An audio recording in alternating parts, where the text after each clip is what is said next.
Hai, selamat datang. Kalau anda seorang ibu, bapa atau penjaga kepada individu autism, saya faham. Memulakan perjalanan ni kadang-kadang boleh rasa macam kita terdampar di tengah lautan maklumat yang luas. Sangat banyak sampai tak tahu mana nak mula. Mesti soalan ni yang selalu bermain di fikiran, kan? Rasa keliru, risau, tak pasti apa langkah seterusnya lepas dapat diagnosis. Percayalah, perasaan tu normal dan anda tak hadapinya seorang diri. Tapi jangan risau. Anggaplah perkongsian kita kali ini macam kita sedang melukis sebuah peta.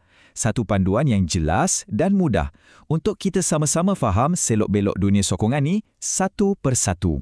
Okey, jom kita mula. Sebelum kita terjun terus ke jenis-jenis terapi yang ada dua prinsip asas yang kita kena pegang betul-betul. Anggaplah ini kompas anda untuk setiap keputusan yang anda akan buat nanti. Perkara pertama, dan ini sangat-sangat penting, mulakan seawal mungkin.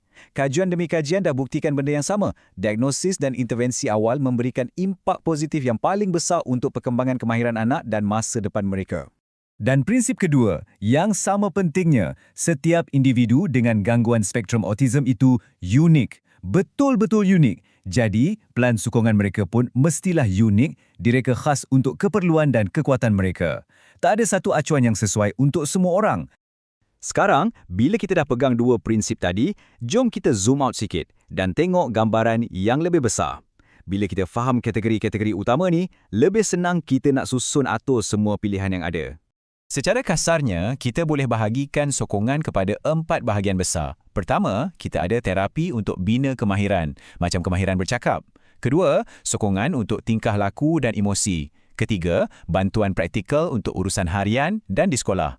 Dan keempat, sokongan untuk seluruh keluarga. Tapi ingat, semua ni saling berkait rapat tau. Contohnya, bila komunikasi jadi lebih baik, rasa kecewa pun berkurang dan ini akan bantu kurangkan cabaran tingkah laku. Baik, sekarang kita masuk ke bahagian yang paling praktikal. Di sini, kita tak nak tengok terapi sebagai satu idea yang abstrak. Sebaliknya, kita akan lihat terapi sebagai alat. Alat sebenar untuk selesaikan cabaran-cabaran yang biasa dihadapi setiap hari. Cabaran nombor 1 yang kita sering dengar, komunikasi. Sama ada kesukaran untuk bercakap atau untuk faham apa yang orang lain cakap.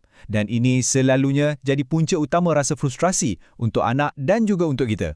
Jadi, apa alat yang kita ada? Terapi pertuturan sudah tentu untuk bantu bina kemahiran bahasa. Kemudian ada alat komunikasi alternatif atau AAC macam PACS. Ini sistem di mana gambar digunakan untuk berkomunikasi, seolah-olah memberi suara kepada mereka yang sukar bertutur. Dan ada juga cerita sosial yang bantu terangkan situasi-situasi sosial dengan cara yang mudah difahami. Seterusnya, kita bercakap tentang deria atau sensori. Pernah tak anda rasa macam bunyi sekeliling terlalu kuat atau lampu terlalu terang? Bagi sesetengah individu autism, dunia boleh rasa macam tu setiap masa, sama ada terlebih sensitif atau terkurang sensitif. Untuk cabaran ini, terapi cara cerja dan terapi integrasi deria adalah jawapannya. Terapis akan bantu individu untuk proses maklumat deria dengan lebih baik. Kadang-kadang, penyelesaiannya lebih mudah. Alat-alat ringkas macam selimut pemberat atau headphone pun boleh bawa perubahan yang sangat besar dalam kehidupan seharian. Cabaran terakhir yang kita akan bincangkan dalam bahagian ini ialah sesuatu yang mungkin ramai boleh faham. Kesukaran untuk berinteraksi dalam situasi sosial dan membina hubungan dengan orang lain. Untuk ini, kita ada latihan kemahiran sosial di mana mereka belajar cara berinteraksi secara terus. Ada juga pakej latihan rakan sebaya di mana kawan-kawan mereka pula dilatih untuk memulakan interaksi, jadi persekitaran itu sendiri jadi lebih mesra. Dan jangan lupa terapi bermain. Ia menggunakan cara semula jadi kanak-kanak belajar, iaitu melalui bermain untuk ajar kemahiran sosial dalam suasana yang seronok.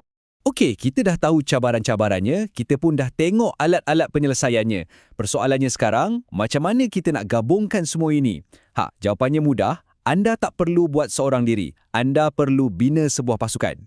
Sebelum kita kenal ahli pasukan, ada satu istilah yang sangat penting untuk anda tahu. Amalan berasaskan bukti. Maksudnya, kita pilih intervensi yang disokong oleh kajian saintifik. Ini memberi anda kuasa untuk bertanya kepada mana-mana pakar apa bukti yang tunjukkan pendekatan ini berkesan.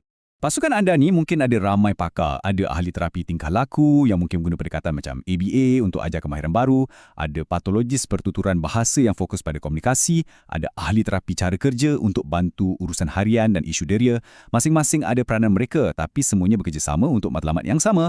Tapi, di sebalik semua terapi klinikal, jadual dan temu janji, jangan sesekali kita lupakan perkara yang paling asas. Petikan ini mengingatkan kita, asas kepada segalanya adalah kasih sayang, hubungan emosi, pelukan dan masa bermain bersama di rumah. Itulah tunjangnya. Jadi, apa mesej utamanya?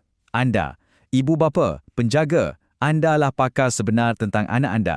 Andalah kapten pasukan ini. Sebab itulah, ada program latihan untuk ibu bapa, untuk bagi anda alatan dan keyakinan untuk teruskan sokongan di rumah di mana perkembangan sebenar berlaku.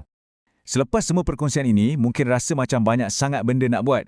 Tapi soalannya bukanlah macam mana nak buat semua ni serentak. Soalan yang betul ialah, apakah satu langkah pertama yang paling penting untuk saya ambil sekarang? Mungkin ia cuma membuat satu panggilan telefon atau mungkin membaca lebih lanjut tentang satu jenis terapi. Mulakan dengan satu kepingan muzik. Perjalanan anda bermula dari situ.